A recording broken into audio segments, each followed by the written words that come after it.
بیژن قرار است مشعل را تا قریه پجوک برده و دوباره برگردد تا مرا نیز به آنجا ببرد.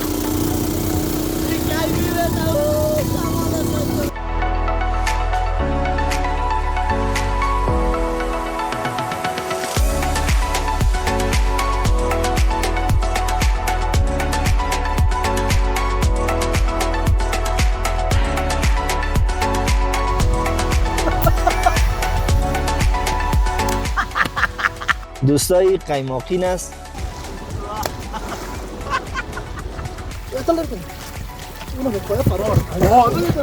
این مار چی ماریه؟ زینت دنیاست ورساز ما. سلام، من شهرام شایان هستم و این بار با بیژن به ییلاق خجور جایی در بلندی های دره سارق سفر کردیم.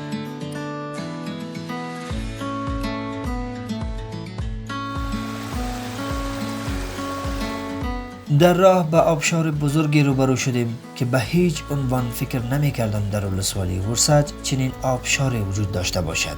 بسیار بزرگ و زیبا. سلام دوستای عزیز، ما اومدیم در یکی از جالبترین مناطق ولسوالی ورسج رسیدیم.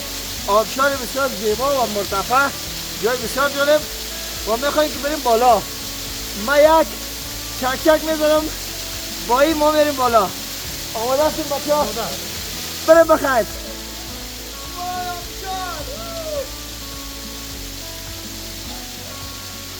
دوستا ما رفتیم بالا. سرک بالا رو چی جاله بسه بخندی بشنیا بشنیا بزن بیا پیش.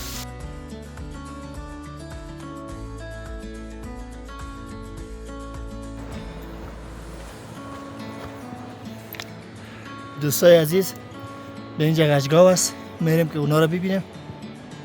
بسیار جالب است، همراه باشیم با ما.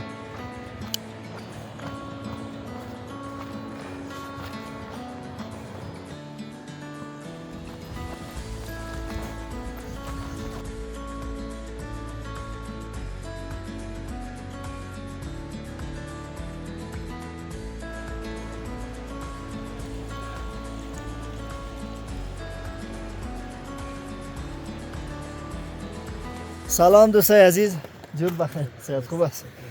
آمدیم در این منطقه رسیدیم، زیر کوی بلند هستیم. بخیر از این بالا میرم نه؟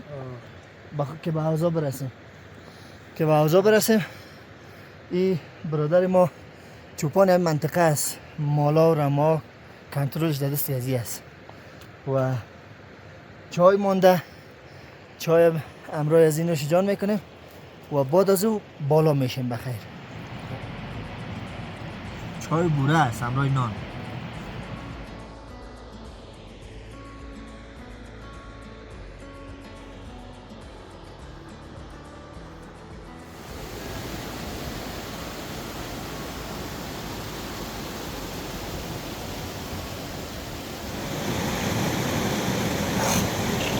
چیاباب خاکی از دستان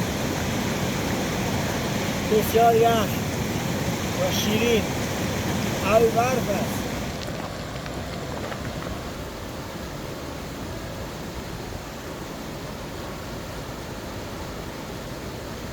دوستای عزیز، ما در ارتفاعات بسیار بلند آمدیم.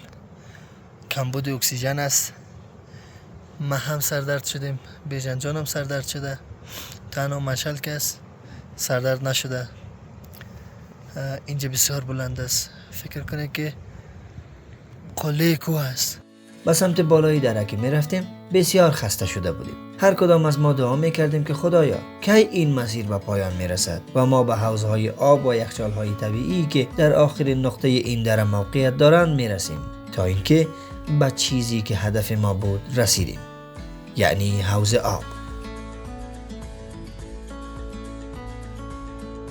سلام دوستای عزیز، ما بالاخره پس از سپری کردن مسیر بسیار طولانی به همراه مشعل جان و بیژن جان آمدیم و به این حوض رسیدیم. این یکی از او حوضایی است که در این منطقه وجود داره. در اینجا 4 حوض دیگه هم هست. انشالله اگر بتانیم تا جایی که توان ما باشه میریم و از او حوضای دیگه هم تصویر میگیریم. اما برای فعلا همین حوضه دعوت میکنم که تصاویرش ببینین.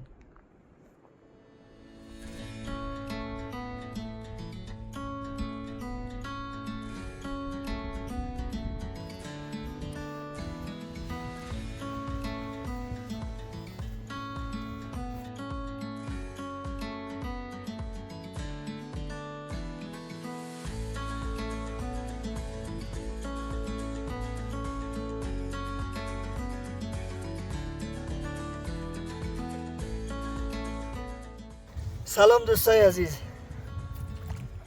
در این قسمت ما آمدیم مواد غذایی خودم میخوایم آماده پختن کنیم. دیگه کچالو است، رومی است و سبزیجات است، مرچ است، سیر است. اینا را بیژن جان همراه مشعل جان اینا پاکاری کردن، شستشو دادن تا بخیر بریم آشپزی کنیم. با ما همراه باشید.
پس از اتمام سفر به سمت پایین به راه افتادیم. این بار از سمت دیگری دره پایین شدیم تا آن سمت دره را هم ببینیم.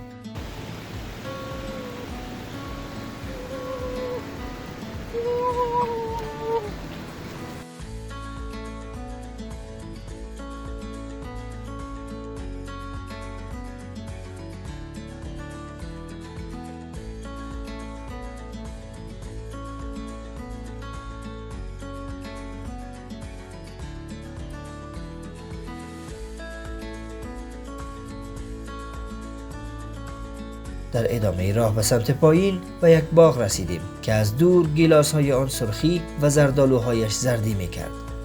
وقتی به دروازه باغ نزدیک شدیم صاحب باغ را دیدیم، حاجی بیگ محمد. او آدم مهمان نواز و مهربانی بود. از ما دعوت کرد تا برای نوشیجان کردن گیلاس و زردالو به باغشان برویم. سیب و زردالو، شفتالو، بله، گیلاس، آلبالو دیگه همین چیزا دیگه نوکم است. ناکم است. نوکم است. کداما پخته شده فعلا؟ فعلا زردالوش هم پخته شده، خب گیلاس هم پخته شده. آفرین. دیگه کم کمش در آسیب آمده شده دیگه. انشالله میپذیر پخته میشه آخر سال. با امید خدا هر فصلی در کمش پخته میشه.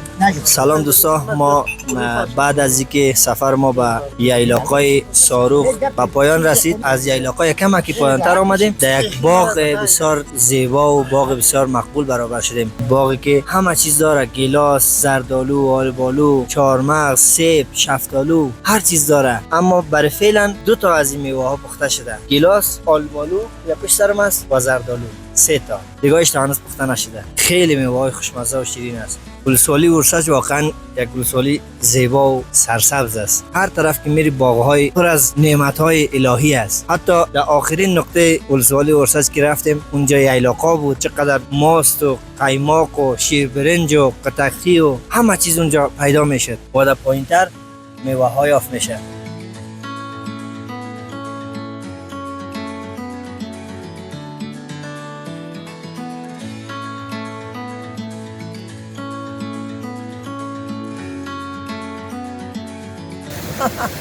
ماهی از فارم ماهی ورسج است. کمی پایین تر از باغ و قریه ساروخ رسیدیم، جایی که در آن یک پرورشگاه ماهی وجود دارد. از صاحب آن درباره نوع ماهی و رونق این شغل پرسیدم. ما دو نجات داریم، یکی طلایی و یکی خال رنگین کمان میگن که ایرا دیدیم. خال طلایی ما هم دو حوزه هست که یگان ماهی طلایی رو دیدیم رنگش زرد است، اینجا معلوم میشه یگان رنگ تاش.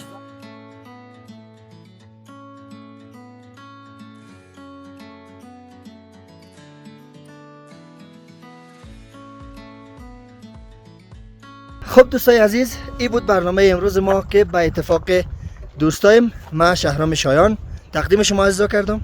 تا برنامه دیگر شما رو به الله پاک و بی‌نیاز میسپارم. امیدوار هستم این برنامه مورد قبولی و پسند شما عزیزان قرار گرفته باشه. ما رو تنها نگذارین، سپورت کنین، سابسکرایب، لایک، شیر و کامنت یادتان نره.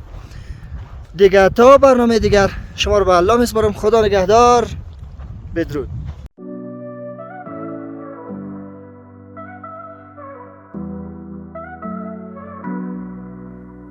دستاتو میگیرم شهرام، هر جا بری تا آخر راه. ما با هم میسازیم دنیا، یه روز خوب با یه دل شاد.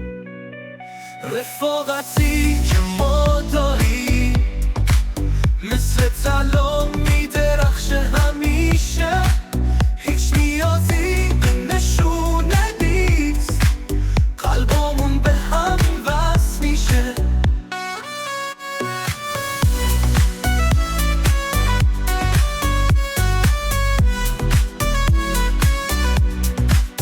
تو هر سختی کنارتم شهرام، با هم تاب میاریم هر طوفان.